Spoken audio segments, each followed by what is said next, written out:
ಸುಂದರ್ ಅವರೇ, ನಮ್ಗೆ ಹೇಳಿ, ಈಗ ಈ ಡಿಪ್ರೆಷನ್ ವಿಚಾರದಲ್ಲಿರ್ಬೋದು ಅಥವಾ ಅವ್ರು ಈಗಷ್ಟೇ ಹೇಳ್ತಾ ಇದ್ರು, ಅಂದರೆ ಮನಸ್ಸಿನ ಮೇಲೆ ಪರಿಣಾಮವನ್ನು ಬೀರಬಹುದು ಅಂತ, ಸೈಂಟಿಫಿಕ್ ಸ್ಟಡೀಸ್ ಏನಾದರೂ ಇದೆಯಾ ಅದಕ್ಕೆ ಅಂತ?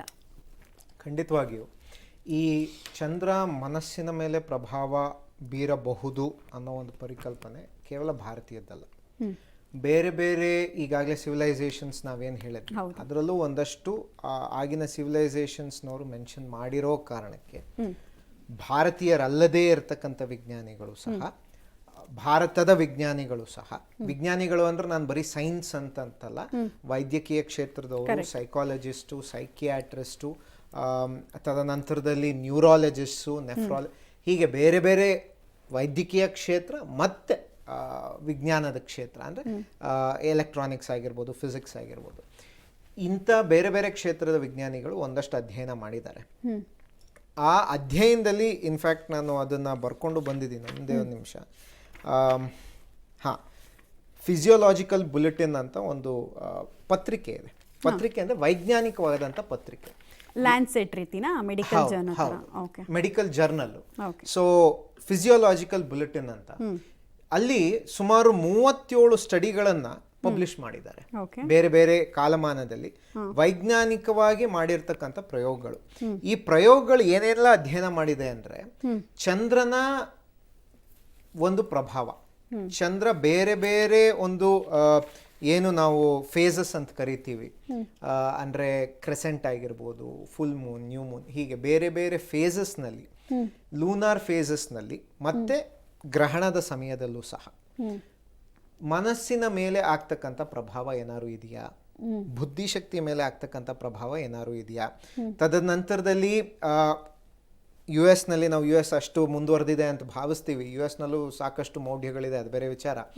ಅಲ್ಲಿ ಒಂದು ಪ್ರತೀತಿ ಇದೆ, ಫುಲ್ ಮೂನ್ ಟೈಮ್ ಮತ್ತು ಗ್ರಹಣದ ಟೈಮಲ್ಲಿ ಸೈಕಿಯಾಟ್ರಿಕ್ ಹಾಸ್ಪಿಟಲ್ಸ್ ಅಂದರೆ ಮನೋವೈದ್ಯಕೀಯ ಆಸ್ಪತ್ರೆಗಳೇನಿದೆ ಅಲ್ಲಿ ಅಡ್ಮಿಷನ್ ಜಾಸ್ತಿ ಆಗ್ತಕ್ಕಂಥದ್ದು, ಅಥವಾ ಸೂಯಿಸೈಡಲ್ ಹೆಚ್ಚಾಗಿದೆ ಅಂತ ಕರೆಗಳು ಬರ್ತಕ್ಕಂಥದ್ದು, ಕೆಲವು ಆರ್ಟಿಕಲ್ಸ್ ಪ್ರಕಟ ಆಗೋಂಥದ್ದು, ಇದೆಲ್ಲ ಜಾಸ್ತಿ ಆಗೋದ್ರಿಂದ ಇದೆಲ್ಲದ್ರ ಮೇಲೂ ಅಧ್ಯಯನ ಮಾಡಿದ್ದಾರೆ. ಏನಾದರೂ ಕೋರಿಲೇಷನ್ ಇದೆಯಾ ವೈಜ್ಞಾನಿಕ ಒಂದು ಪ್ರಕ್ರಿಯೆಯಲ್ಲಿ. ವೈಜ್ಞಾನಿಕ ಪ್ರಕ್ರಿಯೆ ಅಂದರೆ ಏನು ಅಂದರೆ, ಒಂದು ನಿಮಿಷದಲ್ಲಿ ಎಕ್ಸ್ಪ್ಲೇನ್ ಮಾಡ್ಬಿಡ್ತೀನಿ. ನೀವು ಯಾವುದಾದ್ರೂ ಒಂದು ವಿಚಾರವನ್ನು ಪ್ರಪೋಸ್ ಮಾಡ್ತೀರಾ, ಅಂದ್ರೆ ನಾನು ಮನುಷ್ಯ ಅನ್ನೋದು ಒಂದು ಪ್ರಪೋಸಲ್, ಹೈಪೋಥಸಿಸ್ ಅಂತ ಕರಿತೀವಿ. ಅದನ್ನ ನಾನು ಸಾಬೀತು ಮಾಡಬೇಕು, ಎವಿಡೆನ್ಸ್ ಕೊಟ್ಟು ನಾನು ಮನುಷ್ಯ ಅನ್ನೋದನ್ನ ಸಾಬೀತು ಮಾಡಬೇಕು. ಅದಕ್ಕೆ ಒಂದಿಷ್ಟು ವೈಜ್ಞಾನಿಕ ಪ್ರಕ್ರಿಯೆಗಳನ್ನ ನಾನು ಮಾಡಬೇಕಾಗತ್ತೆ, ಎಕ್ಸ್ಪೆರಿಮೆಂಟ್ಗಳನ್ನ ಮಾಡಬೇಕು.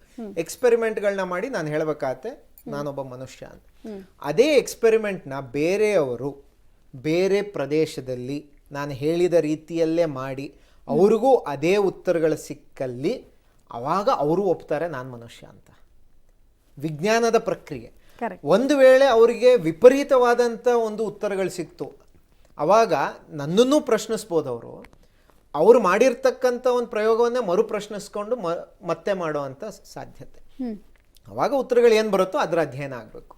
ಸೊ ಈ ರೀತಿಯಾದಂಥ ವೈಜ್ಞಾನಿಕ ಪ್ರಕ್ರಿಯೆಗಳನ್ನ ರಿಪಿಟೇಟಿವ್ ಆಗಿ ಮಾಡಿ ಲೂನಾರ್ ಫೇಸಸ್ ಆರ್ ಮೂನ್ ಮತ್ತು ಮನಸ್ಸು ಮತ್ತು ಮನಸ್ಸಿಗೆ ಸಂಬಂಧಪಟ್ಟಂಥ ಹಲವಾರು ಪ್ರಕ್ರಿಯೆಗಳು, ಡಿಪ್ರೆಷನ್ ಇರ್ಬೋದು ಅಥವಾ ಚಂಚಲತೆ ಇರ್ಬೋದು, ಹೀಗೆ ಬೇರೆ ಬೇರೆ ಪ್ರಕ್ರಿಯೆಗಳು, ಮತ್ತೆ ಬೇರೆ ಬೇರೆ ಕ್ಷೇತ್ರದಲ್ಲಿ ಅವ್ರಿಗೆ ಏನು ಕೋರಿಲೇಷನ್ ಅಂತ ನಾವೇನು ಕರಿತೀವಿ ಅಂದರೆ ಸೂಯಿಸೈಡ್ ಜಾಸ್ತಿ ಆಗುವಂಥದ್ದು ಅಥವಾ ಮನೋವೈದ್ಯ ಕೇಸಸ್ಗಳು ಜಾಸ್ತಿ ಆಗುವಂಥದ್ದು, ತದನಂತರದಲ್ಲಿ ಕ್ರೈಸಿಸ್ಗಳು ಜಾಸ್ತಿ ಆಗುವಂಥದ್ದು, ಅಂದರೆ ಬೇರೆ ಬೇರೆ ಈ ಸುನಾಮಿ ಆಗುವಂಥದ್ದು ಅಥವಾ ಭೂಕಂಪ ಆಗುವಂಥದ್ದು, ಬೇರೆ ಬೇರೆ ಕ್ರೈಸಿಸ್ಗಳು, ಈ ರೀತಿ ಏನಾದರೂ ಕೋರಿಲೇಷನ್ ಇದೆಯಾ ಅಂತ ಯಾವ ಸ್ಟಡಿಯಲ್ಲೂ ಸಹ ಯಾವುದೇ ಕೋರಿಲೇಷನ್ ಬಂದಿಲ್ಲ.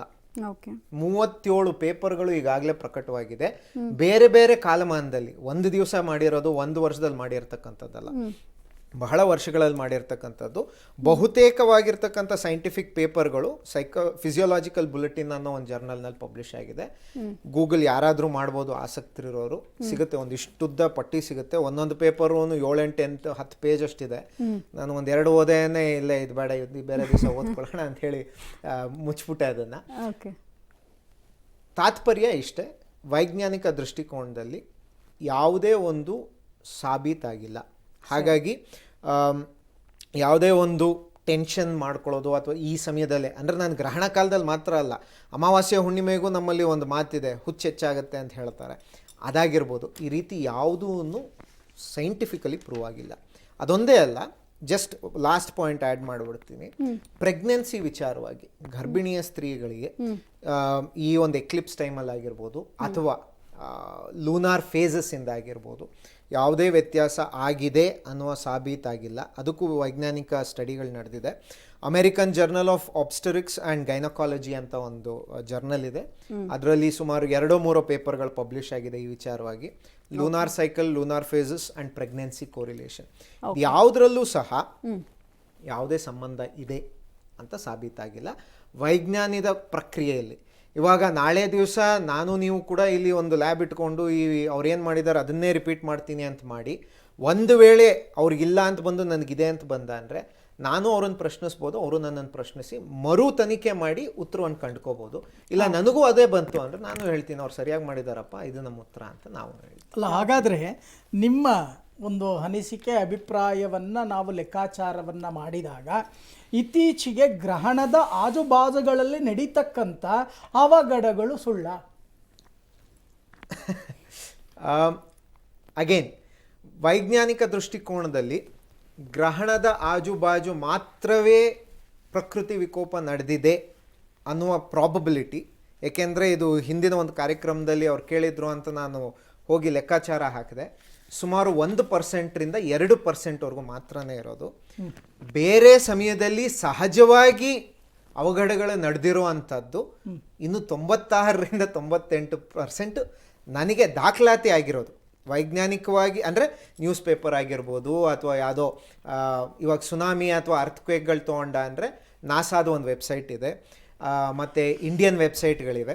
ಈಗ ಬೇರೆ ಬೇರೆ ಡೇಟಾ ಸೆಟ್ಗಳಿಂದ ತೆಗೆದುಕೊಂಡಿರ್ತಕ್ಕಂಥ ಮಾಹಿತಿ ಪ್ರಕಾರ ಗ್ರಹಣದ ವೇಳೆಯಲ್ಲಿ, ಗ್ರಹಣದಿಂದ ನಡೆದಿದೆ ಅಂತ ಹೇಳ್ತಿಲ್ಲ, ಗ್ರಹಣ ಸಮಯದಲ್ಲಿ ಹಿಂದೆ ಮುಂದೆ ನಡೆದಿರ್ತಕ್ಕಂಥ ಅವಘಡ 1-2%, ಹೆಚ್ಚಂದರೆ 5% ಇರ್ಬೋದು. ಗ್ರಹಣ ಇಲ್ಲದೇ ಇರತಕ್ಕಂಥ ಸಮಯದಲ್ಲಿ ನಡೆದಿರೋ ಅವಘಡಗಳು 95%ಕ್ಕಿಂತ ಹೆಚ್ಚಿನ ಪ್ರತಿಶತಗಳಿದೆ. ಹಾಗಾಗಿ ಗ್ರಹಣಕ್ಕೂ ಪ್ರಕೃತಿಯಲ್ಲಿ ಸಹಜವಾಗಿ ನಡೆಯೋ ಪ್ರಕ್ರಿಯೆ, ಸುನಾಮಿ ಆಗಿರ್ಬೋದು, ಭೂಕಂಪ ಆಗಿರ್ಬೋದು ಅಥವಾ ವಾಲ್ಕೆನಿಕ್ ಎರಪ್ಷನ್ಸ್ ಆಗಿರ್ಬೋದು, ಇವೆಲ್ಲ ಸಹಜವಾಗಿ ನಡೆಯೋ ಪ್ರಕ್ರಿಯೆ. ಇದಕ್ಕೂ ಯಾವುದೇ ರೀತಿಯಾದಂಥ ವೈಜ್ಞಾನಿಕವಾಗಿ ಸಂಬಂಧ ಇಲ್ಲ, ಕೋರಿಲೇಷನ್ ಖಂಡಿತವಾಗಿಯೂ ಇಲ್ಲ. ನಾವು ಗ್ರಹಣದ ವಿಚಾರನ ವೀಕ್ಷಕರೇ ವೈಯಕ್ತಿಕ ನಂಬಿಕೆಯ ಆಚರಣೆ ನೆಲೆಗಟ್ಟಿನಲ್ಲಿ ನೋಡ್ತಾ ಇದ್ದೀವಿ. ಇಬ್ಬರಿಗೂ ಕೂಡ ಕ್ಲಿಯರ್ ಮಾಡ್ತಾ ಇದ್ದೀನಿ. ಹೇಳಿ ಗುರುಜಿ. ಅಲ್ಲ, ಈಗ ಇದೇ ನಮ್ಮ ಪಬ್ಲಿಕ್ ಟಿವಿ ವಾಹಿನಿಯಲ್ಲಿ 2024 ಡಿಸೆಂಬರ್ 31ನೇ ತಾರೀಕು ವರ್ಷ ಭವಿಷ್ಯ, ಈ ವರ್ಷ ಹೇಗಿರುತ್ತೆ ಅನ್ನೋದ್ರ ಬಗ್ಗೆ ನಮ್ಮ ಪ್ಯಾನಲ್ ಡಿಸ್ಕಷನ್ ಅಂತಕ್ಕಂಥದ್ದು ನಡೆದಿತ್ತು. ಅದರಲ್ಲಿ 3 ಜನ ಆಧ್ಯಾತ್ಮಿಕ ಚಿಂತಕರು, ಪ್ರಖ್ಯಾತ ಜ್ಯೋತಿಷಿಗಳು ಕೂತ್ಕೊಂಡಿದ್ರು. ಅದರಲ್ಲಿ ನಾನು ಒಬ್ಬ ಕೂಡ. ಅದರಲ್ಲಿ ನಾವು ವಿಶ್ವಾವಸು ಸಂವತ್ಸರದಲ್ಲಿ ನಡೀತಕ್ಕಂಥ ಘಟನೆಗಳನ್ನು ವಿವರಣೆಯನ್ನು ನಾನು ಕೊಟ್ಟಿದ್ದೇನೆ ಅವತ್ತು. ಬೇಕಂತಂದರೆ ತೆಗೆದು ನೋಡ್ಬೋದು, ಫೈಲ್ ಇರುತ್ತೆ. ಹೇಳಿದೆ, ಭಾರತದ ವಾಯುವ್ಯ ಭಾಗದಿಂದ ಶತ್ರು ಬಾಧೆ ಅಂತಕ್ಕಂಥದ್ದು ಅಧಿಕವಾಗತ್ತೆ. ಆಯ್ತಾ? ಆಗಿದೆಯಾ? ಇದು ಸತ್ಯವಾಗಿರತಕ್ಕಂಥ ಒಂದು ವಿಚಾರ. ಇನ್ನೊಂದು, ನದಿ ಸಮುದ್ರದ ಪಾತ್ರದಲ್ಲಿ ಇರ್ತಕ್ಕಂಥವರಿಗೆ ಅಧಿಕವಾಗಿ ಜಲ ಅಂತಕ್ಕಂಥದ್ದು ಆಗತ್ತೆ, ಅತಿವೃಷ್ಟಿ, ಅಧಿಕವಾದ ಮಳೆ ಬರುತ್ತೆ. ಇದನ್ನು ಕೂಡ ನಾನು ಅವತ್ತು ಕೊಟ್ಟಿದ್ದೇನೆ. ಇನ್ನೊಂದು, ಉತ್ತರ ಭಾರತದಲ್ಲಿ ಅವಘಡಗಳು ಹೆಚ್ಚಾಗತ್ತೆ ಅಂತಕ್ಕಂಥದ್ದನ್ನ ನಾವು ಕೊಟ್ಟಿರೋದು. ಯಾವ ಒಂದು ಆಧಾರದ ಮೇಲೆ ನಾವು ಕೊಟ್ಟಿದ್ದೇವೆ? ಇದೇ ಚಂದ್ರ, ಸೂರ್ಯ, ನವಗ್ರಹಗಳ ಲೆಕ್ಕಾಚಾರವನ್ನು ಹಿಡಿದು ನಮ್ಮ ಲೆಕ್ಕಾಚಾರದಲ್ಲಿ ಎಷ್ಟು ಡಿಗ್ರಿಯಲ್ಲಿ ಇವರಿದ್ದಾರೆ, ಈ ಎಷ್ಟು ಡಿಗ್ರಿಯಲ್ಲಿ ಇದ್ದಾಗ ಏನು ಪರಿಣಾಮಗಳು ಬೀರುತ್ತೆ, ಇಂಥ ಒಂದು ಚಿಂತನೆಗಳನ್ನು ಮಾಡಿ ನಾವು ಕೊಟ್ಟಿರ್ತಕ್ಕಂಥದ್ದು ಅವತ್ತು. ಇವತ್ತು ಕೊಟ್ಟಿರ್ತಕ್ಕಂಥದ್ದೆಲ್ಲವೂ ಕೂಡ ನಡೀತಾ ಇದೆ ಅಂತ ಅಂದಾಗ ಈಗ ಇವರೇ ಹೇಳಿದ್ರು, ಇಲ್ಲ, ಯಾವುದು ಈ ಚಂದ್ರನ ಒಂದು ನೀರು, ಅಂದರೆ ಚಂದ್ರ ಹುಣ್ಣಿಮೆ ಆದಾಗ ಸಮುದ್ರದಲ್ಲಿ ನೀರು ಹೆಚ್ಚಾಗುವುದು, ಅದು ಇನ್ನೂ ಸೈಂಟಿಫಿಕ್ ಆಗಿ ಪ್ರೂವ್ ಆಗಿಲ್ಲ ಅಂತ ಏನೋ ಹೇಳಿದ್ರು. ಅದೊಂದು ನನ್ನ ಮನಸ್ಸಿಗೆ ಸ್ವಲ್ಪ ಸಂಕಟ ಆಗ್ತಾ ಇದೆ. ಒಂದು. ಇನ್ನೊಂದು, ಗುರುತ್ವಾಕರ್ಷಣ ಬಲ ಅಂತಕ್ಕಂಥದ್ದು ಹೇಳ್ಕೊಳ್ಳುತ್ತೆ ಚಂದ್ರನ ಅಂತ ಹೇಳಿದ್ರು, ನಿಜ. ಆದರೆ ಇಲ್ಲಿ ನಮ್ಮ ತಪೋಜ್ಞಾನದಲ್ಲಿ ಹೇಳಿರ್ತಕ್ಕಂಥದ್ದೇನು, ಕಾಲಚಕ್ರ ಅಂತಕ್ಕಂಥದ್ದೊಂದಿದೆ. ಆ ಕಾಲಚಕ್ರದಲ್ಲಿ ನಿರ್ಣಯ ಅಂತಕ್ಕಂಥದ್ದೊಂದಿದೆ. ಆ ನಿರ್ಣಯದ ಪ್ರಕಾರವೇ ಎಲ್ಲವೂ ಕೂಡ ನಡೆಯುತ್ತೆ ಅಂತಕ್ಕಂಥದ್ದನ್ನು ನಮ್ಮ ಜ್ಯೋತಿಷ್ಯ ಶಾಸ್ತ್ರ, ಆಧ್ಯಾತ್ಮಿಕತೆ ಹೇಳುತ್ತೆ. ಹಾಗಾದರೆ ಸೈನ್ಸಿಗೆ ಇನ್ನೊಂದು ಪ್ರಶ್ನೆಯನ್ನು ನಾನು ಹಾಕ್ತೇನೆ. ಅಧ್ಯಯನ ಅವರು ಪಾಪ ಹೇಳಿದ್ದಾರೆ, ಸಂಪೂರ್ಣ ಇನ್ನೂ ಅಧ್ಯಯನ ಯಾರು ಕೂಡ ಮಾಡೋಕ್ಕಾಗಿಲ್ಲ, ಜ್ಯೋತಿಷ್ಯದಲ್ಲೂ ಯಾರು ಕೂಡ ಅಧ್ಯಯನ ಮಾಡೋಕ್ಕಾಗಿಲ್ಲ. ಆದರೆ ಅಧ್ಯಯನ ಅಂತಕ್ಕಂಥದ್ದು ಇದ್ದಾಗ ಸುನಾಮಿ ಇಂಥ ದಿವಸನೇ ಬರುತ್ತೆ ಅಂತ ಯಾಕೆ ಹೇಳೋಕ್ಕಾಗಲ್ಲ? ಆದರೆ ಅದೇ ಜ್ಯೋತಿಷ್ಯ ಶಾಸ್ತ್ರದಲ್ಲಿ ಹಿಂದೆ ಮುಂದೆ ಆಜು ಬಾಜು ಬರ್ತಕ್ಕಂಥ ಸಾಧ್ಯತೆಗಳಿದೆ ಅಂತಕ್ಕಂಥದ್ದನ್ನು ನಿರ್ಣಯ ಮಾಡಿ ತೋರಿಸ್ತೀವಿ ನಾವು ಜ್ಯೋತಿಷ್ಯದಲ್ಲಿ. ಓಕೆ, ಸುಂದರ್ ಅವರೇ, ನೀವು ಆಗಲೇ ಒಂದು ಪಾಯಿಂಟ್ ಹೇಳಿದ್ರಿ, ವೈಯಕ್ತಿಕ ನಂಬಿಕೆಗಳನ್ನು ಪ್ರಶ್ನಿಸಿ ಯಾರು ಇಲ್ಲಿ ಚರ್ಚೆ ಮಾಡ್ತಾ ಇಲ್ಲ. ಯಾವುದು ಎಲ್ಲಿ ಏನಿದೆ ಅನ್ನೋದು ಸತ್ಯಾಂಶಗಳನ್ನು ಹೇಳೋ ಒಂದು ಪ್ರಯತ್ನ, ಅದು ಅವ್ರಿಗೆ ಬಿಟ್ಟು ವೀಕ್ಷಕರಿಗೆ ಸತ್ಯಾಂಶ ಅಂತಕ್ಕಂಥದ್ದು ಬೇಕಾಗಿದೆ. ಯಾಕೆಂತಂದ್ರೆ ನಮ್ಮ ವೀಕ್ಷಕರು ಏನು ಅಂತಂದ್ರೆ ಸಂಪೂರ್ಣವಾಗಿ ಮಾಡ್ಲಿಲ್ವಲ್ಲ ಶ್ರೀಧರ ಭಟ್ಟಾಚಾರ್ಯರು, ಸೈನ್ಸಿಸ್ಟನ್ನು ನೀವು ಕೇಳಬಹುದಾಗಿತ್ತಲ್ಲ ಅನ್ನೋ ಭಾವನೆ ಖಂಡಿತ ಬರುತ್ತೆ. ಇಲ್ಲಿ ಯಾರನ್ನೂ ಕೂಡ ಇದನ್ನ ಮಾಡಬೇಕು ಅನ್ನೋ ಉದ್ದೇಶ ಇಲ್ಲ. ನಮ್ಮ ವೀಕ್ಷಕರಿಗೆ ಸಂಪೂರ್ಣವಾದ ವಿಮರ್ಶೆ ಅಂತಕ್ಕಂಥ. ಗುರುಜಿ, ಅದಕ್ಕೆ ನಾವು ಕಾರ್ಯಕ್ರಮದ ಆರಂಭದಿಂದ ಇಲ್ಲಿ ತನಕ ವೈಯಕ್ತಿಕ ಆಚರಣೆ ಮತ್ತು ನಂಬಿಕೆ, ಜ್ಞಾನ ವಿಜ್ಞಾನ ಎರಡೂ ಬೇಕು, ಧರ್ಮಶಾಸ್ತ್ರನೂ ಬೇಕು, ವಿಜ್ಞಾನನೂ ಬೇಕು ಅಂತ ನಾನು ಅದಕ್ಕೆ ಹೇಳ್ತಾ ಇರೋದು. ಪ್ಯಾರಲಲ್ ಆಗಿ ನೋಡಿ, ಆಲ್ಬರ್ಟ್ ಐನ್ಸ್ಟೈನ್ ಅವರ ಎಕ್ಸಾಂಪಲ್ ಕೊಟ್ಬಿಟ್ಟಿದ್ದೀನಿ, ಬೇರೆ ಯಾರು ಮಾತಾಡಂಗಿಲ್ಲ. ಇದಕ್ಕೆ ಇನ್ನೊಂದು ಎಕ್ಸಾಂಪಲ್ ಕೊಡ್ತೀನಿ ನಾನು. ಈಗ ನಾವು ಹೋಮ ಹವನಗಳನ್ನು ಮಾಡ್ತಕ್ಕಂಥ ಪಿಕ್ಚರ್ ತೋರಿಸ್ತಾ ಇದ್ದೀವಿ ಅಲ್ಲಿ, ಹೌದಲ್ವಾ? ಈ ಅಷ್ಟೊಂದು ಬೆಣ್ಣೆಕಾಯಿ ಸಿತ್ತುಪ್ಪವನ್ನು ಹಾಕಿ ಸ್ವಾಹ ಇದನ್ನ ಮಮ ಸ್ವಾಹ ಇದನ್ನ ಮಮ ಅಂತ ಅಂದರೆ ದೇವರಿಗೆ ಹೇಗೆ ಹೋಗುತ್ತೆ ಅಂತ ಕೇಳ್ತಕ್ಕಂಥವ್ರು ಭಾಳಷ್ಟು ಜನ ಇದ್ದಾರೆ. ಸೈನ್ಸು ಕೂಡ ಹೇಳೋಕ್ಕಾಗಲ್ಲ ಅದನ್ನು. ಹೇಗೋಗುತ್ತೆ? ಹಾವಿಯಾಗಿ ದೈವಶಕ್ತಿಗೆ ಅವಿಸನ್ನು ಕೊಡ್ತೀವಿ ನಾವು. ಹೋಮ ಹವನಗಳನ್ನು ಮಾಡೋದ್ರಿಂದಾನೇ ದೇವರಿಗೆ ಶಕ್ತಿ ಅಂತಕ್ಕಂಥದ್ದು ಉತ್ಪತ್ತಿ ಆಗತ್ತೆ ಅಂತ ಹೇಳಿರ್ತಕ್ಕಂಥದ್ದು ನಮ್ಮ ಋಷಿ ಮುನಿವರು. ವಾಪಸ್ ಬಂದೆ, ಒಂದು ಚಿತ್ರಣ ಇದೆ ನೋಡ್ಬೋಣ. ಇದು ದುಬೈನ ದೃಶ್ಯಾವಳಿ ನೀವು ನೋಡ್ತಾ ಇರೋದು. ಚಂದ್ರ ಕಂಪ್ಲೀಟಾಗಿ ರೆಡ್ ಮೂನ್ ಅಂತ ನಾವೇನು ಕರಿತಾ ಇದ್ವಿ, ಇಷ್ಟೋ ತನಕ ವೆಯ್ಟ್ ಮಾಡ್ತಾ ಇದ್ವಿ, ಕಂಪ್ಲೀಟಾಗಿ ಗ್ರಹಣ ಆವರಿಸಿರೋದನ್ನು ನೀವು ನೋಡ್ತಾ ಇದ್ದೀರಾ. ಇದೇ ವಿಸ್ಮಯ, ಈ ಅದ್ಭುತವಾದಂತಹ ದೃಶ್ಯಕ್ಕೋಸ್ಕರ ಇಷ್ಟೊತ್ತು ಸಮಯವನ್ನು ಕಾಯ್ತಾ ಇದ್ವಿ. ಸೊ 11:45 11:46 ಎಸ್ಟಿಮೇಷನ್ ಇತ್ತು. ಅದರ ಪ್ರಕಾರನೇ ಸೈನ್ಸ್ ಮತ್ತು ಜ್ಯೋತಿಷ್ಯ ಶಾಸ್ತ್ರ ಇಬ್ಬರೂ ಕೂಡ ಮಧ್ಯಕಾಲ ಅಂತ ಅವ್ರು ಕರೀತಾರೆ, ಇವರು ಪೀಕ್ ಟೈಮ್ ಅಂತಾರೆ. ಸೊ ಆ ಪೀಕ್ ಟೈಮ್ನಲ್ಲಿ ಆದಂತಹ ಬದಲಾವಣೆಯನ್ನು ನಾವು ನೋಡ್ತಾ ಇದ್ದೀವಿ. ದುಬೈನ ದೃಶ್ಯಾವಳಿಗಳಿದು.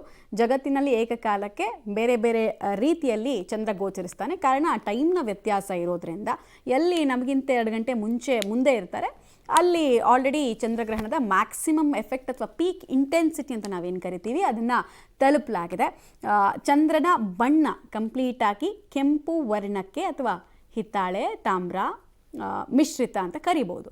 ಆ ವರ್ಣಕ್ಕೆ ತಿರುಗಿದಿರೋದನ್ನು ನೋಡ್ತಾ ಇದ್ದೀರಾ ನೀವು. ಸುಂದರ್ ಅವರೇ, ನೀವು ಟೇಕ್ ಆನ್ ಮಾಡ್ಬೋದು ಅನ್ಸುತ್ತೆ. ಒಂದು ವಿಚಾರ ಹೇಳ್ತೀನಿ, ಇಷ್ಟು ಬ್ರೈಟಾಗಿ ಕಾಣ್ಲಿಕ್ಕೆ ಸಾಧ್ಯ ಇಲ್ಲ. ಅದು ಕ್ಯಾಮ್ರಾಯಿಂದ ಪಾಪ ಅದು ಬ್ರೈಟ್ನೆಸ್ ಎಲ್ಲ ಅಡ್ಜಸ್ಟ್ ಮಾಡಿದ್ದಾರೆ ಖಂಡಿತವಾಗಿಯೂ. ನಮ್ಮ ಭಾರತದಲ್ಲೂ ಬಹುತೇಕ ಭಾಗಗಳಲ್ಲಿ ನಾವು ಇವಾಗ 11:47 ಅಂತ ಇದ್ದೀವಿ, ಅಂದರೆ ಮಧ್ಯಭಾಗ ದಾಟಿದ್ದೀವಿ. ಸೊ ಭಾರತದಲ್ಲೂ ಬೇರೆ ಬೇರೆ ಭಾಗಗಳಲ್ಲಿ ಹೆಚ್ಚು ಕಮ್ಮಿ ಇದೇ ದೃಶ್ಯ ಸಿಗ್ತಾ ಇರುತ್ತೆ. ಮೋಡಗಳ ಕವಿದೆ ಇದ್ದಿದ್ದರೆ ಖಂಡಿತವಾಗಿಯೂ ಬೆಂಗಳೂರಿಂದು ಚಿತ್ರಣ ತೋರಿಸ್ತಾ ಇದ್ದೀರಿ. ಸೊ ಮಧ್ಯಕಾಲದಲ್ಲಿ ಹೆಚ್ಚು ಕಮ್ಮಿ ಆ ಬ್ರೈಟ್ನೆಸ್ ತುಂಬ ಕಮ್ಮಿ ಆಗಿರ್ತಕ್ಕಂಥದ್ದು, ಕಾಂತಿ ಕಳ್ಕೊಂಡಿರ್ತಕ್ಕಂಥದ್ದು.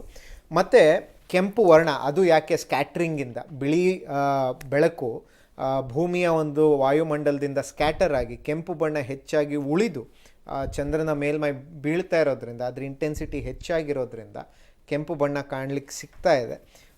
ತಾಮ್ರ ಚಂದ್ರನನ್ನು ನಾವು ಕಣ್ತುಂಬಿಸ್ಕೋಬೋದು, ಚೆನ್ನಾಗಿ ಕಾಣ್ತಾ ಇದ್ದಾನೆ. ಈ ಒಂದು ದೃಶ್ಯಕ್ಕೋಸ್ಕರ ಬಹುತೇಕ ಜನ ಎದ್ದಿದ್ದು ನೋಡ್ತಾ ಇದ್ದರೆ ಇದು ದೃಶ್ಯ ಕಣ್ತುಂಬ್ಕೋಬೇಕಾಗಿರ್ತಕ್ಕಂಥದ್ದು. ಓಕೆ, ಸೊ ಈಗ ಈ ಚಂದ್ರಗ್ರಹಣದ ಮೂಮೆಂಟ್ ಇರ್ಬೋದು ಅಥವಾ ಚಂದ್ರನ ಬಗ್ಗೆ ಅಧ್ಯಯನದ ಬಗ್ಗೆ ಮಾತಾಡ್ತಾ ಇದ್ವಿ ನಾವು. ನಮ್ಮದು ಚಂದ್ರಯಾನ ಎಲ್ಲ ನಡೀತಾ ಇದೆ, ಆಮೇಲೆ ಗಗನಯಾನ್ ಬಗ್ಗೆ ಭಾಳಷ್ಟು ಹೋಪ್ಸ್ ಇಟ್ಕೊಂಡಿದ್ದೀವಿ, ತಯಾರಿಗಳಾಗ್ತಾ ಇದೆ. ಸೊ ಈ ಗ್ರಹಣದ ಟೈಮಲ್ಲಿ ಇವ್ರು ಏನು ಡೇಟಾ ಕಲೆಕ್ಟ್ ಮಾಡ್ತಾರೆ, ಇಸ್ರೋದವ್ರಿಗೆ ಏನು ಡೇಟಾ ಯೂಸ್ ಆಗುತ್ತೆ, ಸ್ಕೂಲ್ ಮಕ್ಕಳಿಗೆ ಯಾವ ರೀತಿಯಾಗಿ ಜಸ್ಟ್ ಒಂದು ವಿದ್ಯಮಾನ ಅನ್ನೋ ರೀತಿ ತೋರಿಸ್ತಾರೆ ಅಥವಾ ಬೇರೆ ಏನೋ ಹೇಳ್ಕೊಡುವಂತಹ ಪ್ರಯತ್ನ ಮುಂದುವರೆದ ಸೈನ್ಸ್ನಲ್ಲಿ ಆಗ್ತಾ ಇದೆಯಾ ಅನ್ನೋ ಪ್ರಶ್ನೆ. ಈಗ ಇಸ್ರೋ ಪ್ರತ್ಯೇಕವಾಗಿ ಗ್ರಹಣದ ಸಮಯದಲ್ಲೇ ಚಂದ್ರನ ಮೇಲೆ ಅಧ್ಯಯನ ಮಾಡ್ತಿದ್ಯಾ ಅನ್ನೋ ಪ್ರಶ್ನೆಗೆ ನನಗೆ ತಿಳಿದಿರೋ ಹಾಗೆ ಇಲ್ಲ. ಯಾಕೆಂದರೆ ಇಸ್ರೋ ಬಹುತೇಕವಾಗಿ ಚಂದ್ರನ ಮೇಲೆ ಕಳಿಸುವ ಯಾನಗಳು, ಚಂದ್ರಯಾನ್ 4 ಪ್ಲಾನ್ ನಡೀತಾ ಇದೆ, ಮತ್ತು ಗಗನಯಾನ ಆಕಾಶಕ್ಕೆ ಕಳಿಸುವಂಥದ್ದು, ಇದರ ಅಧ್ಯಯನಕ್ಕೂ ಚಂದ್ರ ಗ್ರಹಣದ ಸಮಯದ ಅಧ್ಯಯನಕ್ಕೂ ಸಂಬಂಧ ಇಲ್ಲ. ಚಂದ್ರನ ಮೇಲೆ ಕಳಿಸೋದಕ್ಕೆ ಯಾನಗಳನ್ನ ಕಳಿಸೋದಕ್ಕೆ ಏನು ವಿಚಾರಗಳು ಬೇಕೋ ಅದು ಬಹುತೇಕ ಇಸ್ರೋಗೆ ಈಗಾಗಲೇ ಗೊತ್ತಿದೆ. ಬೇರೆ ಇನ್ಸ್ಟಿಟ್ಯೂಷನ್ಗಳಲ್ಲಿ ಇರ್ತಕ್ಕಂಥ ಪ್ಲಾನೆಟರಿ ಸೈಂಟಿಸ್ಟ್ಗಳು ಒಂದಷ್ಟು ಅಧ್ಯಯನ ಮಾಡ್ತಾ ಇರ್ಬೋದು. ಇಸ್ರೋ ಪ್ರತ್ಯೇಕವಾಗಿ ಮಾಡಲಿಕ್ಕಿಲ್ಲ ಅಂತ ನನಗೆ ತಿಳಿದಿರೋ ಹಾಗೆ ನಾನು ಹೇಳಬಲ್ಲೆ. ಅಥವಾ ಯಾವ್ದಾದ್ರು ಇಸ್ರೋ ಒಳಗಿನ ಯಾವ್ದಾದ್ರು ವಿಜ್ಞಾನಿ ಗುಂಪಿದ ಅಧ್ಯಯನ ಮಾಡ್ತಿದ್ರೆ ನನಗೆ ಪ್ರತ್ಯೇಕ. ನಾನು ಯಾಕೆ ಕೇಳಿದೆ ಅಂದರೆ ನೆಹರು ತಾರಾಲಯದವರು ಹೇಳ್ತಾ ಇದ್ರು ಇಸ್ರೋ ಈ ಸಲ ಚಂದ್ರಗ್ರಹಣವನ್ನು ತುಂಬ ಸ್ಟಡಿ ಮಾಡುತ್ತೆ, crucial, this is very crucial. ಅಲ್ಲ, ಅದು ಯಾಕೆ ಅಂತಂದ್ರೆ ಪ್ರತ್ಯೇಕವಾಗಿ ಯಾಕೆ ಅಂದ್ರೆ ನಾನು ಹಿಂದೆ ಹೇಳಿದಾಗೆ ಕೆಲವೊಂದಿಷ್ಟು ಎಕ್ಸ್ಪೆರಿಮೆಂಟ್ಗಳನ್ನ ಮಾಡಬಹುದು. ಅಂದ್ರೆ ಸಂಪೂರ್ಣ ಚಂದ್ರಗ್ರಹಣ ಅಥವಾ ಸೂರ್ಯಗ್ರಹಣದ ಟೈಮ್ನಲ್ಲಿ ಇವಾಗ ಚಂದ್ರಗ್ರಹಣ ಎಸ್ಪೆಷಲಿ ಚಂದ್ರನ ಮೇಲ್ಮೈ ವಾತಾವರಣ ಬದಲಾವಣೆಗಳೇನಾದ್ರು ಆಗಬಹುದಾ, ಅದರ ಎಷ್ಟು ವೇರಿಯೇಷನ್ ಆಗಬಹುದು, ಮತ್ತೆ ಅಲ್ಲಿನ ಅಟ್ಮಾಸ್ಫಿಯರ್ ಬಗ್ಗೆ ಒಂದಷ್ಟು ಅಧ್ಯಯನ ಮಾಡ್ಲಿಕ್ಕೆ ಅವಕಾಶ ಇದೆ. ಬಟ್ ಇಸ್ರೋನಲ್ಲೇನೆ ಇದೆಯಾ ಅಥವಾ ಇಸ್ರೋ ಬೇರೆ ಸಂಸ್ಥೆಗಳ ಜೊತೆ ಸೇರ್ ಮಾಡ್ತಿದ್ಯಾ ನನಗೆ ಪ್ರತ್ಯೇಕವಾಗಿ ಮಾಹಿತಿ ಇಲ್ಲ. ಬಟ್ ಅಧ್ಯಯನ ಅಂತೂ ಖಂಡಿತ ಮಾಡ್ತಾರೆ. ಓಕೆ, ಈ ಚಂದ್ರಗ್ರಹಣ ಸಬ್ ಕ್ವೆಶನ್ ಕೇಳ್ಬಿಡ್ತೀನಿ, ಆಮೇಲೆ ನೀವು ಕಂಟಿನ್ಯೂ ಮಾಡಿ. ಈ ಚಂದ್ರಗ್ರಹಣ ಆದ 15-16 ದಿನಗಳ ಆಸ್ಪಾಸ್ ಸೂರ್ಯಗ್ರಹಣ ಆಗುತ್ತೆ. ಸೈನ್ಸ್ ಓದಿ ತಿಳ್ಕೊಂಡಿರೋರು ಗೊತ್ತಿರುತ್ತೆ ಏನಕ್ಕೆ ಅಂತ. ಬಟ್ ನಾರ್ಮಲ್ ಜನಕ್ಕೆ ಎಲ್ಲೋ ಹಳ್ಳಿಯಲ್ಲಿ ಕೂತಿರ್ತಾರೆ, ಯಾಕೆ 15 ದಿವಸಕ್ಕೆ ಒಂದ್ಸಲ ಈ ಥರ ಡಬಲ್ ಎಫೆಕ್ಟ್ ಕಾಣಿಸುತ್ತೆ ನಮಗೆ ಅನ್ನೋದು ಒಂದು ಪ್ರಶ್ನೆ. ಅದಕ್ಕೆ ಉತ್ತರ ಈಗಾಗಲೇ ನಾವು ಕಕ್ಷೆಗಳ ಬಗ್ಗೆ, ಆರ್ಬಿಟ್ಗಳ ಬಗ್ಗೆ ಮಾತಾಡಿದ್ದೀವಿ. ಚಂದ್ರನ ಆರ್ಬಿಟ್ ಮತ್ತೆ ಸೂರ್ಯನ ಭೂಮಿಯ ಆರ್ಬಿಟ್ ಬಗ್ಗೆ ನಾವು ಮಾತಾಡಿದ್ದೀವಿ. ಈಗ ಈ ಆರ್ಬಿಟ್ಗಳನ್ನ ತೆಗೆದುಕೊಂಡಾಗ ಭೂಮಿ ಸುತ್ತುತ್ತಾ ಇದೆ ಮತ್ತು ಚಂದ್ರ ಸುತ್ತುತ್ತಾ ಇದ್ದಾನೆ. ಚಂದ್ರ ಸುತ್ತು ಬಂದು ಒಂದು ಬಿಂದು ಹತ್ರ ಬಂದಾಗ ಒಂದು ಗ್ರಹಣ ಆಯ್ತು, ಸೂರ್ಯಗ್ರಹಣ ಅಂತ ಇಟ್ಕೊಳ್ಳಿ ಅಥವಾ ಚಂದ್ರಗ್ರಹಣ ಅಂತ ಇಟ್ಕೊಳ್ಳಿ. ತನ್ನ ಕಕ್ಷೆಯಲ್ಲಿ ಮುಂದುವರಿತಾನೆ, ಅಲ್ಲೇ ಇರೋದಿಲ್ಲ. ಕಕ್ಷೆಯನ್ನು ಸುತ್ತುತ್ತಾ ಮತ್ತೆ ಇನ್ನೊಂದು ಬಿಂದುವಿಗೆ ಬಂದು ತಲುಪ್ತಾನೆ. ಅದಕ್ಕೆ ಸರಿಸುಮಾರು 13, 14, 15 ದಿವಸ ಬೇಕಾಗತ್ತೆ. 14 ಚಿಲ್ಲರೆ ಬೇಕಾಗತ್ತೆ, 13 ಚಿಲ್ಲರೆ ಬೇಕಾಗತ್ತೆ 14 ದಿವಸ ಅಂತ, ಅಥವಾ 15 ದಿವಸ ಅಂತ ಇಟ್ಕೋಬಹುದು ಆವ್ರೇಜ್ ಆಗಿ ತಗೊಳ್ಳೋದಾಯ್ತು ಅಂದ್ರೆ. ನಾವು ಅದನ್ನೇ ತಿಥಿಗಳು ಅಥವಾ ಪಕ್ಷ ಅಂತ ಕರಿತೀವಿ ಪಂಚಾಂಗದ ಲೆಕ್ಕದಲ್ಲಿ. ಆ ಒಂದು ಪಾಯಿಂಟ್ಗೆ ಮತ್ತೊಂದು ಬಿಂದುಗೆ ಬಂದಾಗ ಮತ್ತೆ ಸ್ಟ್ರೈಟ್ ಲೈನ್ ಬರುತ್ತೆ. ಆಗ ಹಿಂದೆ ಯಾವ ಗ್ರಹಣ ಆಗಿತ್ತು ಅದಕ್ಕೆ ಆಪೋಸಿಟ್ ಪ್ರಕ್ರಿಯೆ ನಡೆಯುತ್ತೆ. ಇವಾಗ ಚಂದ್ರಗ್ರಹಣ ನಡೀತಾ ಇದೆ, ಇನ್ನು 15 ದಿನಗಳಾದ ನಂತರ ಸೂರ್ಯಗ್ರಹಣ ನಡೆಯುತ್ತೆ. ಸೂರ್ಯಗ್ರಹಣ ನಡೆದಿದ್ರೆ 15 ದಿನಗಳಾದ ನಂತರ ಚಂದ್ರಗ್ರಹಣ ನಡೆಯುತ್ತೆ. ಅದು ಸಾಮಾನ್ಯವಾಗಿ ಆ ಓರಿಯೆಂಟೇಷನ್, ಆ ಕಾನ್ಫಿಗರೇಷನ್ ಆ ಒಂದು ಪದ್ಧತಿಯಲ್ಲಿ ಆಗೋದ್ರಿಂದ ಆಗತ್ತೆ. ಅದು ಯಾವಾಗಲೂ ಆಗಬೇಕು ಅನ್ನೋದಿಲ್ಲ. ಕೆಲವೊಮ್ಮೆ ಓರಿಯೆಂಟೇಷನ್ ಹಿಂದೆ ಮುಂದಾಗೋ ಸಾಧ್ಯತೆ ಇರುತ್ತೆ. ಹಾಗಾಗಿ ಒಂದೇ ಗ್ರಹಣವನ್ನು ನೋಡೋ ಒಂದು ಎಕ್ಸಾಂಪಲ್ಸ್ಗಳು ನಮಗೆ ಸಾಕಷ್ಟು ಸಿಗ್ತವೆ. ಸೊ ಹಾಗಾಗಿ ಒಂದರ ಹಿಂದೆ ಒಂದು ಗ್ರಹಣದ ಹಿಂದೆ ಇನ್ನೊಂದು ಗ್ರಹಣ ಬರೋ ಉತ್ತರ ಏನು ಅಂದರೆ ಅಗೇನ್ ಜಾಮೆಟ್ರಿ, ಕಾನ್ಫಿಗರೇಷನ್ ಅಚೀವ್ ಆಗೋದ್ರಿಂದ ಆಗುವಂಥ ಒಂದು ಪ್ರಕ್ರಿಯೆ. ಓಕೆ ಗುರುಜಿ, ಈಗ ಇವತ್ತಿನ ದಿನ ಬಹಳಷ್ಟು ಜನರಿಗೆ ಒಂದು ಭಯ ಇರುತ್ತೆ, ಗರ್ಭಿಣಿಯರಿಗೆ ಎಲ್ಲಿ ಮಗು ಡೆಲಿವರಿ ಆಗಿಬಿಟ್ರೆ ಏನು ಕತೆ ಅಂತ. ಈಗ ಸಿಸೇರಿಯನ್ ಆಗೋರಿಗೆ ಅವಕಾಶ ಇರುತ್ತೆ, ಆಪ್ಷನ್ ಇರುತ್ತೆ, ನಾಳೆ ಪೋಸ್ಟ್ಪೋನ್ ಮಾಡ್ಕೊಳ್ಳೋದಕ್ಕೋ ನಾಡಿದ್ದು ಮಾಡ್ಕೊಳ್ಳೋದಕ್ಕೋ. ಬಟ್ ನಾರ್ಮಲ್ ಆಗೋರಿಗೆ ಅವಕಾಶ ಇರಲ್ಲ. ಸೊ ಒಂದು ಭಯ ಏನಂದರೆ ಗ್ರಹಣ ಕಾಲದಲ್ಲಿ ಹುಟ್ಟಿರುವಂತಹ ಮಗು ಏನಾಗುತ್ತೋ ಭವಿಷ್ಯ ಅನ್ನೋದು ಒಂದು ಪ್ರಶ್ನೆ. ಅದಕ್ಕೇನಾದರೂ ಪರಿಹಾರ ಮಾಡ್ಕೊಳ್ಬೇಕಾ ಅನ್ನೋದು ಒಂದು ಪ್ರಶ್ನೆ. ಆಸ್ತಿಕ ವರ್ಗರಿಗೆ ಈ ಪ್ರಶ್ನೆ ಇಟ್ಟು ನಾನು ಕೇಳ್ತಾ ಇದ್ದೀನಿ ನಿಮಗೆ. ಆಸ್ತಿಕ ವರ್ಗಕ್ಕೆ ಇದೊಂದು ಕುತೂಹಲ ಇದೆ. ಅಲ್ಲ, ಚಂದ್ರಗ್ರಹಣ ಅಂತಕ್ಕಂಥದ್ದು ನಾವು ಮಗುವಿನ ಜನನ ಕಾಲ ಗ್ರಹಣ ಅಂತಕ್ಕಂಥದ್ದು ಎಲ್ಲೂ ಕೂಡ ನಾವು ಜಾತಕದಲ್ಲಿ ಮೆನ್ಷನ್ ಮಾಡಲ್ಲ.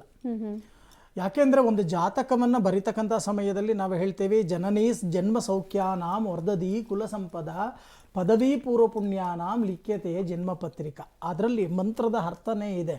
ಅವರ ಜನನವಾಗಿರ್ತಕ್ಕಂಥ ತಿಥಿ, ನಕ್ಷತ್ರ, ಯೋಗ, ಕರಣ ಮತ್ತು ಗ್ರಹಗಳ ಬಲ ಇವೆಲ್ಲವೂ ಕೂಡ ಇವರಿಗೆ ಅನುಕೂಲಗಳು ಪ್ರಾಪ್ತಿಯಾಗಲಿ ಅಂತಾನೆ ಆ ಮಂತ್ರದ ಅರ್ಥ. ಆದರೆ ಗ್ರಹಣ ಅಂತಕ್ಕಂಥದ್ದನ್ನು ನಿರ್ಣಯವನ್ನು ಮಾಡಲಿಕ್ಕಾಗಲ್ಲ. ಅದರಲ್ಲೂ ನೇರವಾಗಿ ಹೇಳ್ತೇನೆ, ಪೌರ್ಣಮಿ, ಪೂರ್ಣಚಂದ್ರ ಅಂತ ನಾವು ಕರಿತೇವೆ. ಆ ಪೂರ್ಣಚಂದ್ರದಲ್ಲಿ ಗ್ರಹಣ ಅಂತಕ್ಕಂಥದ್ದು ಬಂದಾಗ ಚಂದ್ರಗ್ರಹಣ ಯಾವುದೇ ದೋಷವಿಲ್ಲ. ಮೂಲ ತಾಡಪತ್ರ ಗ್ರಂಥ ಈಗ ಲಭ್ಯವಿಲ್ಲ. ಮೂಲ ಗ್ರಂಥ ತಾಡಪತ್ರದಲ್ಲಿ ಹೇಳಿದೆ ಇದನ್ನ. ಅದೇ ಸೂರ್ಯಗ್ರಹಣದಲ್ಲಿ ಮಗು ಜನನವಾದರೆ ದೋಷಯುಕ್ತ ಅಂತಕ್ಕಂಥದ್ದನ್ನು ಹೇಳುತ್ತೆ. ಇದನ್ನ ಮಹಾ ಪಂಡಿತರು, ಬಹಳಷ್ಟು ಜನ ಅಧ್ಯಯನವನ್ನು ಮಾಡಿರ್ತಕ್ಕಂಥವರಿಗೆ ಗೊತ್ತಿರುತ್ತೆ ಇದರ ಬಗ್ಗೆ. ಪೌರ್ಣಮಿಯಲ್ಲಿ ಚಂದ್ರಗ್ರಹಣ ಅಂತಕ್ಕಂಥದ್ದು ನಡೆಯೋದು, ಅಮಾವಾಸ್ಯೆಯಲ್ಲಿ ಚಂದ್ರಗ್ರಹಣ ಯಾವತ್ತೂ ಕೂಡ ನಡೆಯಲ್ಲ. ಈ ಚಂದ್ರಗ್ರಹಣ ಕಾಲದಲ್ಲಿ ಜನನವಾದರೆ ಮಗು ಖಂಡಿತವಾಗಿ ದೋಷ ಇಲ್ಲ. ಮೊದಲು ನಮ್ಮ ಸಾರ್ವಜನಿಕರು ಆ ಭಯವನ್ನು ಬಿಡಬೇಕು. ಜ್ಯೋತಿಷ್ಯ ಅಂದ್ರೆ ಏನು? ಜ್ಯೋತಿ ಎಂದರೆ ಬೆಳಕು, ಶ್ಯ ಅಂದರೆ ಕತ್ತಲು. Correct. ಆ ಜ್ಯೋತಿಷ್ಯದ ಒಂದು ಉಪಯೋಗವನ್ನ ಪಡೆದು ನಮ್ಮ ಬಾಳಲ್ಲಿ ಬಂದಿರತಕ್ಕಂಥ ಕತ್ತಲನ್ನ ಹೋಗಲಾಡಿಸ್ತಕ್ಕಂಥ ಶಾಸ್ತ್ರವೇ ಜ್ಯೋತಿಷ್ಯ. ಇದನ್ನ ಮೊದಲು ನಾವು ಅರ್ಥ ಮಾಡ್ಕೋಬೇಕು. ಹಾಗೆ ಚಂದ್ರಗ್ರಹಣದಲ್ಲಿ ಮಗು ಜನನವಾದರೆ ದೋಷವಿಲ್ಲ, ಆದರೆ ಗ್ರಹಗಳ ಬಲಾಬಲಗಳನ್ನು ನಾವು ನೋಡಿದಾಗ ಅದರಲ್ಲಿ ಏನಾದರೂ ದೋಷಗಳು ಬಂದರೆ ಅದಕ್ಕೆ ನಾವು ಜವಾಬ್ದಾರರಲ್ಲ, ಅದನ್ನು ಗ್ರಹಚಾರ ಅಂತ ನಾವು ಕರಿತೇವೆ. ಆದರೆ ಮೊದಲು ನೀವು ಮಾಡ್ಕೋಬೇಕಾಗಿರ್ತಕ್ಕಂಥದ್ದು, ಮೊದಲು ಈ ಒಂದು ಅನಿಷ್ಟ ಬುದ್ಧಿಯನ್ನು ಬಿಡಿ ಅಂತ ಸಾರ್ವಜನಿಕರಿಗೆ ಈ ಒಂದು ಸಮಯದಲ್ಲಿ ನಾನು ಪ್ರಾರ್ಥನೆ ಮಾಡ್ತೇನೆ, ವಿನಂತಿಯನ್ನು ಮಾಡ್ತೇನೆ. ರಾಹುಕಾಲ ಬಂದ್ಬಿಡುತ್ತೆ, ಡಾಕ್ಟರ್ ಹತ್ರ ಹೋಗೋದು, ರಾಹುಕಾಲ ಬರುತ್ತೆ, ಸಿಜರ್ ಮಾಡಿ ತೆಗೆದು ಬಿಡಿ. ಬಹಳಷ್ಟು ಜನ, ಎಷ್ಟೋ ಜನ ಬಂದು ನಮ್ಮಲ್ಲೇ ಡೇಟು ಸಮಯ ಕೇಳ್ತಾರೆ. ಮಕ್ಕಳ ಜನನಕ್ಕೆ ಡೇಟು ಸಮಯವನ್ನು ಮೊದಲೇ ಫಿಕ್ಸ್ ಮಾಡುವುದಾದರೆ ದೈವಶಕ್ತಿ ಅಂತಕ್ಕಂಥವರು ಏನು ಮಾಡ್ತಾರೆ, ಅದಕ್ಕೆ ಹೇಳೋದು ದೈವಶಕ್ತಿ ಅಂತಕ್ಕಂಥದ್ದು ಹುಟ್ಟು ಮತ್ತು ಸಾವು ಇದೆರಡು ಭಗವದಾಜ್ಞೇಯ, ಭಗವಂತನ ನಿರ್ಣಯ. ರೈಟ್. ಒಬ್ಬ ಮನುಷ್ಯ ನಾವು ಇಂಥ ಒಂದು ದಿನ ಈ ಮಗುವನ್ನ ಹುಟ್ಟಿಸಬಹುದು, ಇಂಥ ಒಂದು ದಿನ ಈ ಮಗುವನ್ನ ಸಾಯಿಸಬಹುದು ಅಂತಕ್ಕಂಥದ್ದನ್ನ ಮೊದಲು ಬಿಡಿ. ನಮ್ಮ ಜೀವನ ಅಂತಕ್ಕಂಥದ್ದಿದೆ, ಭಗವಂತನಲ್ಲಿ ನಂಬಿಕೆ ಇಟ್ಟು ಅವನು ಕೊಟ್ಟಂತ ಪ್ರಸಾದವನ್ನ ಸ್ವೀಕರಿಸಬೇಕು, ಆವಾಗಲೇ ನಮ್ಮ ಜೀವನ ಯಶಸ್ಸು ಅಂತಕ್ಕಂಥದ್ದು. ಹೌದಲ್ವಾ? ಅದನ್ನ ಮೊದಲು ದಯಮಾಡಿ ಕೈ ಮುಗಿದು ಕೇಳ್ಕೋತೇನೆ ನಮ್ಮ ಪಬ್ಲಿಕ್ ಟಿವಿಯ ವೀಕ್ಷಕರಿಗೆ, ದಯಮಾಡಿ ಈ ಒಂದು ರಾಹುಕಾಲ, ಯಮಗಂಡ ಕಾಲ, ಗ್ರಹಣ ಕಾಲ ಇದನ್ನ ಬಿಟ್ಬಿಡಿ ಮೊದಲು. ಅದರಿಂದ ಬಹಳಷ್ಟು ಅನುಕೂಲಗಳನ್ನ ಪಡಿತೀರಾ. ರಾಜಯೋಗದಲ್ಲೇ ಹುಟ್ಟಬಹುದು ಮಗು, ಗಜಕೇಸರಿ ಯೋಗದಲ್ಲೇ ಹುಟ್ಟಬಹುದು, ಹೌದಲ್ವಾ? ಸರಿ ಸರಿ, ಓಕೆ ಗುರುಜಿ, ಇಷ್ಟೊತ್ತು ಕಾರ್ಯಕ್ರಮಕ್ಕೆ ಬಂದು ಸಾಕಷ್ಟು ವಿಚಾರ ತಿಳಿಸ್ಕೊಡ್ರಿ, ಧನ್ಯವಾದ ತಮಗೆ. ಹಾಗೆ ಸರ್ವೇ ಜನ ಸುಖಿನೋ ಭವಂತು, ಸಮಸ್ತ ಸನ್ಮಂಗಳಾನಿ ಭವಂತು. ತುಂಬ ಸೈಂಟಿಫಿಕ್ ವಿಚಾರಗಳನ್ನು ತಿಳಿಸ್ಕೊಟ್ರಿ, ತುಂಬ ಸುಲಲಿತವಾಗಿ ಸುಲಭವಾಗಿ ಅರ್ಥ ಆಗೋ ರೀತಿಯಲ್ಲಿ ತಿಳಿಸ್ಕೊಟ್ರಿ. ಧನ್ಯವಾದಗಳು ತಮಗೂ ಕೂಡ. Thank you. ಸೊ ವೀಕ್ಷಕರೇ, ನೋಡಿದ್ರಲ್ಲ, ಗ್ರಹಣಕ್ಕೆ ಸಂಬಂಧಪಟ್ಟಂತೆ ಚಂದ್ರಗ್ರಹಣ ಸ್ಟಾರ್ಟ್ ಆದಾಗ್ಲಿಂದ ಎಂಡ್ ಆಗೋ ತನಕ ಯಾವ ರೀತಿಯಲ್ಲಿ ನಮ್ಮ ಆಚರಣೆ ಇರಬೇಕು ಅನ್ನೋದನ್ನು ಧರ್ಮಶಾಸ್ತ್ರ ಹೇಳ್ತಾ ಇತ್ತು ಅನ್ನೋದನ್ನ ತಿಳಿಸ್ತಾ ಇದ್ರು. ಹಾಗೆ ಸೈಂಟಿಫಿಕ್ ಆಗಿ ಯಾವ ಅಂಶಗಳನ್ನು ನಾವು ಅಬ್ಸರ್ವ್ ಮಾಡಬೇಕು ಅನ್ನೋದನ್ನು ಸುಂದರ್ ಅವರು ಹೇಳ್ತಾ ಇದ್ರು. ಎರಡೂ ವಿಚಾರದಲ್ಲಿ ಸತ್ವ ಇದೆ ಅಂತ ತಮಗನ್ಸಿದ್ರೆ ವೈಯಕ್ತಿಕ ನೆಲೆಗಟ್ಟಿನಲ್ಲಿ ಅದೆಲ್ಲವನ್ನು ಕೂಡ ತಗೊಳ್ಳಿ. ಪಾಸಿಟಿವ್ ಏನೇನಿದೆ, ಡೆವಲಪ್ಮೆಂಟ್ಗೆ ಏನೇನು, ಓವರ್ ಆಲ್ ಡೆವಲಪ್ಮೆಂಟ್ಗೆ ಏನೇನು ಬೇಕು ಎಲ್ಲ ತಗೊಳ್ಳಿ. ಈಗ ಸದ್ಯಕ್ಕೆ ನೀವು ನೋಡ್ತಾ ಇರುವಂತಹ ಚಿತ್ರಣ ಇದೆಯಲ್ಲ, ಇದು ಚಂದ್ರಗ್ರಹಣಕ್ಕೆ ಸಂಬಂಧಪಟ್ಟಂತಹ ದೃಶ್ಯವನ್ನು ನೋಡ್ತಾ ಇದ್ದೀರಾ. ರೆಡ್ ಮೂನ್ನ ಪೀಕ್ ಅಥವಾ ಇಂಟೆನ್ಸಿಟಿಯನ್ನು ಕೂಡ ನೀವು ಈ ವಿಜುವಲ್ಸಲ್ಲಿ ನೋಡ್ತಾ ಇದ್ದೀರಾ. ಜಗತ್ತಲ್ಲಿ ಎಲ್ಲರೂ ಕೂಡ ಚಂದ್ರನ ಜೊತೆಗೆ ಒಂದಲ್ಲ ಒಂದು ರೀತಿಯಲ್ಲಿ ಅವಿನಾಭಾವ ಸಂಬಂಧವನ್ನು ಇಟ್ಕೊಂಡಿರೋರೆ. ಹೀಗಾಗಿ ಚಂದ್ರನ ವಿಚಾರ ಬಂದಾಗಲೆಲ್ಲ ಒಂದು ಕುತೂಹಲ ಇರುತ್ತೆ. ನನ್ನ ಕಾರ್ಯಕ್ರಮದ ಆರಂಭದಲ್ಲೇ ಹೇಳ್ತಾ ಇದ್ದೆ, ಮಗುವಿಗೆ ಅಮ್ಮ ಊಟ ಮಾಡಿಸೋದು ಕೂಡ ಇದೇ ಚಂದ್ರನನ್ನು ತೋರಿಸಿ, ಚಂದ್ರಮಾಮ ಅಂತ ಕರಿತೀವಿ ನಾವು. ಆಮೇಲೆ ಒಬ್ಬ ಪ್ರಿಯತಮೆಯನ್ನು ಹೊಗಳೋದು, ಕಂಪೇರ್ ಮಾಡೋದು ಕೂಡ ಚಂದ್ರನನ್ನೇ ಇಟ್ಕೊಂಡು. ಸೈಂಟಿಸ್ಟ್ಗಳು ಅಷ್ಟೇ ಚಂದ್ರನ ವಿಚಾರದಲ್ಲಿ ಅನೇಕ ಅಂಶಗಳನ್ನು ಹೇಳ್ತಾ ಇರ್ತಾರೆ. ಜ್ಯೋತಿಷ್ಶಾಸ್ತ್ರದಲ್ಲೂ ಚಂದ್ರಮತಿ ಅಂತೆಲ್ಲ ಅದನ್ನು ಉಲ್ಲೇಖಿಸ್ತಾರೆ. ಚಂದ್ರನಿಗೆ ಒಂದು ವಿಶೇಷವಾದ ಸ್ಥಾನವನ್ನು ಕೂಡ ಕೊಟ್ಟಿದ್ದಾರೆ. ಸೂರ್ಯ ಹಾಗೂ ಚಂದ್ರ ಮತ್ತು ಜ್ಯೋತಿಷ್ಯ, ಫಿಸಿಕ್ಸ್ ಎಲ್ಲ ಕೂಡ ಇಂಪಾರ್ಟೆಂಟೇ. ಯಾವುದನ್ನು ಎಷ್ಟೆಷ್ಟು ಲಿಮಿಟೇಷನ್ಸಲ್ಲಿ ತೊಗೊಳ್ತೀವಿ, ಯಾವುದರಲ್ಲಿ ಹೆಚ್ಚು ಪಾಸಿಟಿವಿಟಿಯನ್ನು ತೊಗೊಳ್ತೀವಿ ಅನ್ನೋದ್ರ ಮೇಲೆ ಎಲ್ಲವೂ ಕೂಡ ಡಿಪೆಂಡ್ ಆಗಿರುತ್ತೆ. ಕೆಂಪು ಬಣ್ಣದಲ್ಲಿ ಚಂದ್ರ ಗೋಚರಿಸ್ತಾ ಇರೋದನ್ನು ನೋಡ್ತಾ ಇದ್ದೀರಾ. ನಭೋಮಂಡಲದ ಅತ್ಯಂತ ವಿರಳವಾದ ವಿಸ್ಮಯಕಾರಿ ಅದ್ಭುತ ಇದು.